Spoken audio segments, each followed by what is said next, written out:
करते हुए कहा था कि नाथ इसमें एक नेत्र मेरा है, अर्थात हम भगवान शंकर को रोज अपना नेत्र नहीं दे सकते, हम शंकर को अपना नेत्र निकाल कर नहीं दे सकते, हम शंकर को रोज कमल समर्पित नहीं कर सकते, हम शंकर को रोज नूतन पुष्प समर्पित नहीं कर सकते। तो बेलपत्र कमल का भी काम करती है, बेलपत्र नूतन पुष्प का भी काम करती है, और बेलपत्र नेत्र कमल का भी काम करती है जो भगवान को समर्पित की जाए।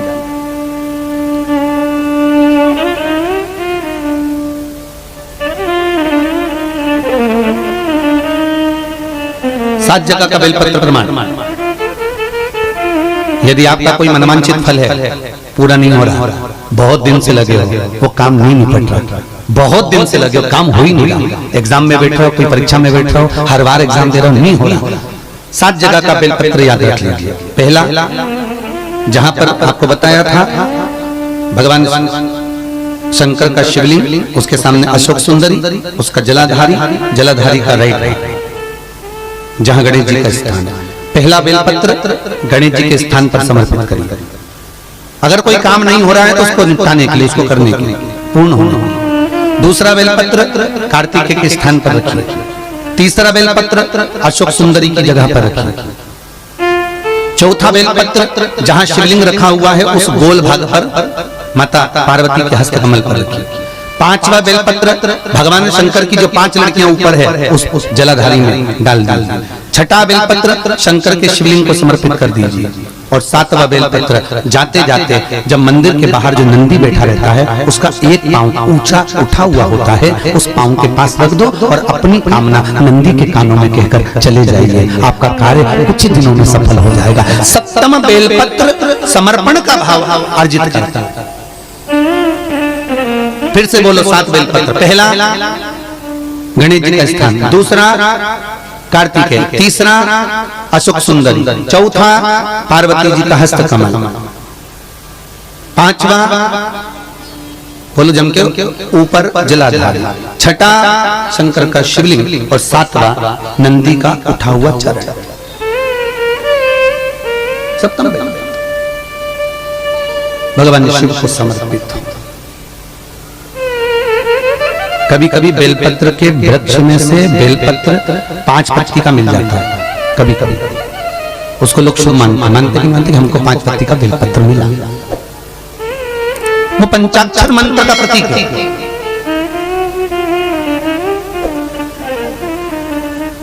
भगवान शिव अगर मान लो 5 पत्ती का बेलपत्र आपको अगर प्राप्त हो जाता है तो उस बेलपत्री पर ओम नमः शिवाय, ओम नमः शिवाय, ओम नमः शिवाय लिखकर भगवान शंकर के शिवलिंग पर समर्पित कर देना चाहिए। ऊपर से थोड़ा सा शहद चढ़ा देना चाहिए, शहद चढ़ाकर जल समर्पित कर देना चाहिए। उसी बेलपत्र को लेकर अपनी कामना कर कर घर जाना चाहिए। वो पंचाक्षर मंत्र का पूर्णता का भाव देने वाला बेलपत्र होता है।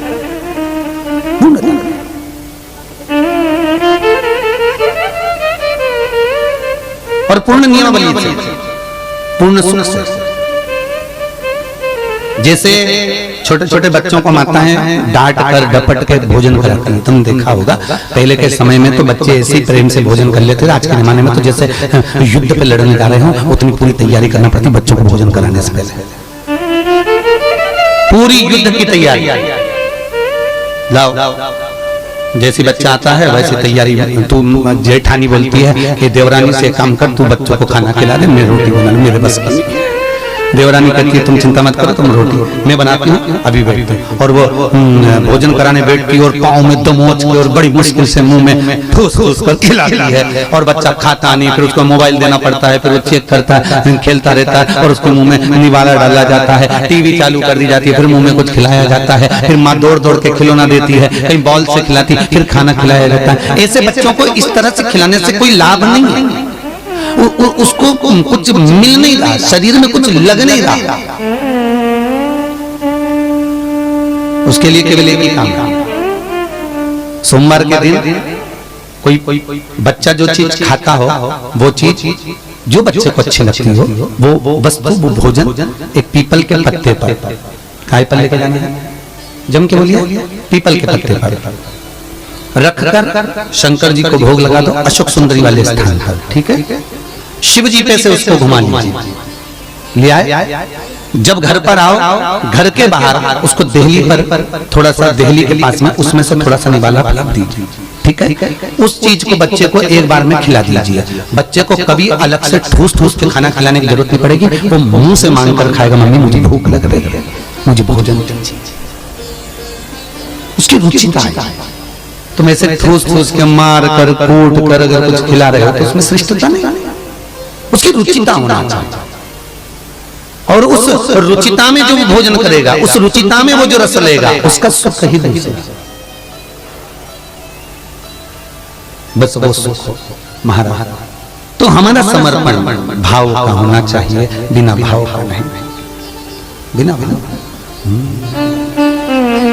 भगवान तुम्हारे चरणों में दो फूल चढ़ाने आया हूँ, भोलेनाथ तुम्हारे चरणों में दो फूल चढ़ाने आया हूँ, भोलेनाथ तुम्हारे चरणों में मैं तुम्हें मनाने आया हूँ, भोलेनाथ तुम्हारे चरणों में मैं तुम्हें मनाने आया हूँ।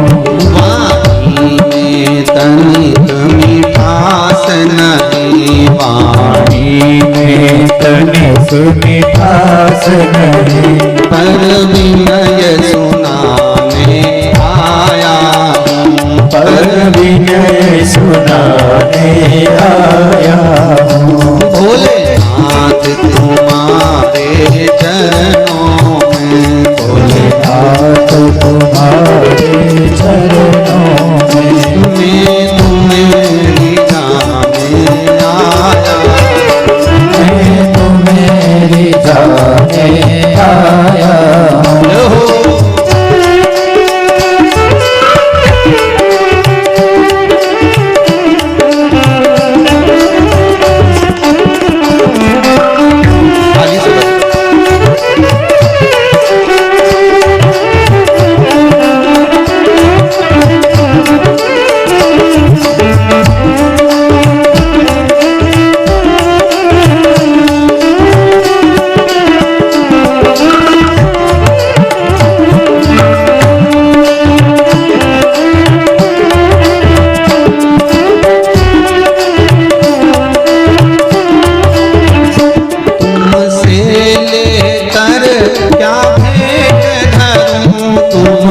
लेकर क्या भेंट धरूं, तुमसे लेकर क्या भेंट धरूं, तुमसे लेकर क्या भेंट धरूं। भोलेनाथ तुम्हारे चरणों में, भोलेनाथ तुम्हारे चरणों में, ओ शंभुनाथ तुम्हारे चरणों में, ओ शंभुनाथ तुम्हारे चरणों में। तीनों के दोनों प्यालों में, तीनों के दोनों प्यालों में, तीनों के दोनों। श्री शिवाय नमस्ते मित्रों, अगर वीडियो अच्छा लगा हो तो सब्सक्राइब और लाइक एंड शेयर जरूर करें।